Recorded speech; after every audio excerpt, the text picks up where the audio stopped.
you build a career in machine learning, right? And I think, you know, when I did a Reddit Ask Me Anything, Reddit AMA, that was one of the questions that was asked. Even today, a few people came up to me and said, you know, taking a machine learning course, the machine learning MOOC on Coursera or something else. What advice do you have for building a career in machine learning? I have to admit, I don't have an amazing answer to that, but since I get asked that so often, and because I really want to think what would be the most useful content to you, I thought I'll at least attempt an answer, even though it's maybe not a great one, right? So this is the last thing I had at the start, which is kind of personal advice. You know, I think that I was asking myself this same question like a couple months ago, right? Which is, you know, after you've taken a machine learning course, what's the next step for developing your machine learning career? And at that time, I thought the best thing would be if you attend deep learning school. So Sammy, Peter, and I got together to do this. I hope this is really part of the motivation. And then beyond that, right? What are the things that really help? So at Baidu, we've had actually, I think all of our organizations have had quite a lot of people want to move from non-machine learning into machine learning. And when I look at the career paths, you know, one common thing is after taking these courses to work on a project by yourself, right? I have a lot of respect for Kaggle. A lot of people actually participate in Kaggle and learn from the blogs there and then become better and better at it. But I want to share with you one other thing that I haven't really shared. Oh, by the way, almost everything I talked about today is new content that I've never presented before, right? So I don't know. So I hope it worked okay. Thank you. Thank you. So I want to share with you really what I think of as a PhD student process, right? Which is, you know, a lot of people, really, when I was teaching full-time at Stanford, a lot of people joined Stanford and asked me, you know, how do I become a machine learning researcher? How do I have my own ideas on how to push the bleeding edge of machine learning? And whether, you know, you're working in robotics or machine learning or something else, right? There's one PhD student process that I find has been incredibly reliable. And I'm going to say it, and you may or may not trust it, but I've seen this work so reliably so many times that I hope you take my word for it, that this process reliably turns non-machine learning researchers into, you know, I think very good machine learning researchers, which is, and there's no magic really, read a lot of papers and work on replicating results.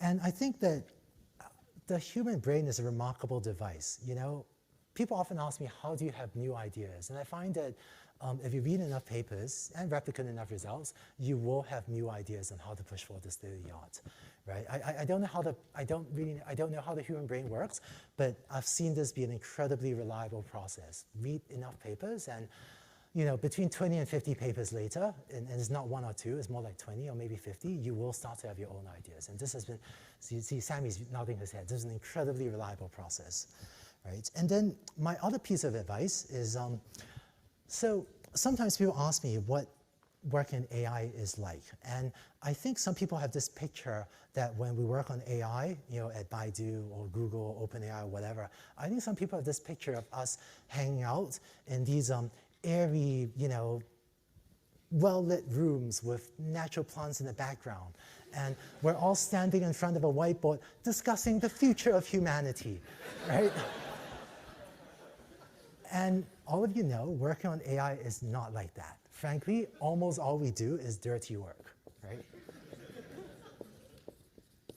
So one place that I've seen people get tripped up is when they think working on AI is that future of humanity stuff and shy away from the dirty work.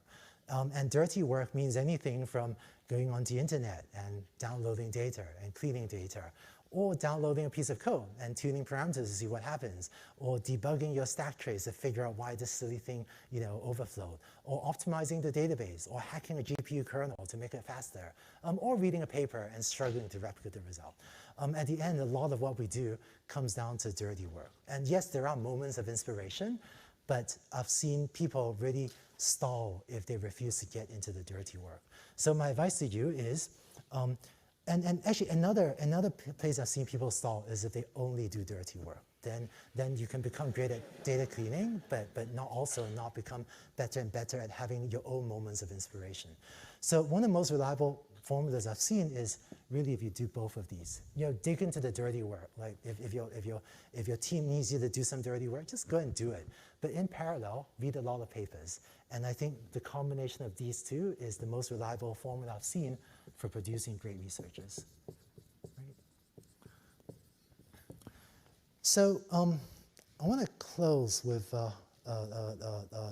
just one more story about this. And I guess some of you may have heard me talk about the Saturday story, right? But for those of you that want to advance your career in machine learning, next weekend you'll have a choice, right?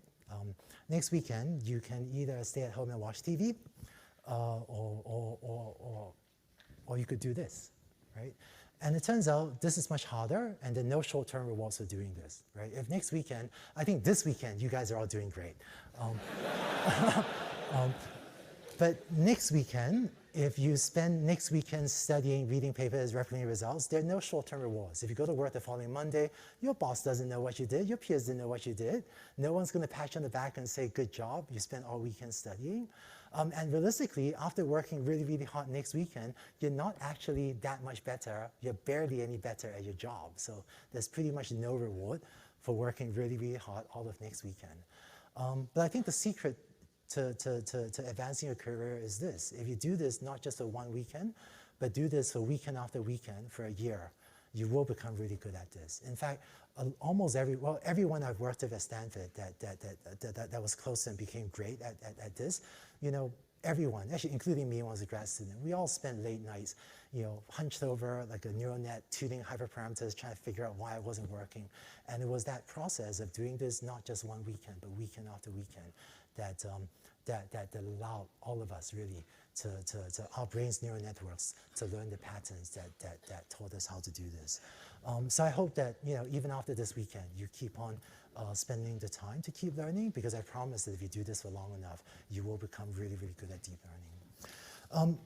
So just to wrap up, I'm super excited about AI. Been making this analogy that AI is the new electricity, right? And what I mean is that just as 100 years ago, electricity transformed industry after industry, right? Electricity transformed agriculture, manufacturing, transportation, communications. I feel like those of you that are familiar with AI are now in an amazing position to go out and transform not just one industry, but potentially a ton of industries. So I guess at Baidu, I have a fun job trying to transform not just one industry, but multiple industries. But I see that it's very rare in the history of in human history where one person, where someone like you can gain the skills and do the work to have such a huge impact on society. I think in Silicon Valley, the phrase "change the world" is overused, right? Every Stanford undergrad says, "I want to change the world." But for those of you that work in AI, I think that the path from what you do to actually having a big impact on a lot of people and helping a lot of people in transportation, in healthcare, in logistics, in whatever, is actually becoming clearer and clearer. So I hope that all of you will keep working hard even after this weekend and go do a bunch of cool stuff.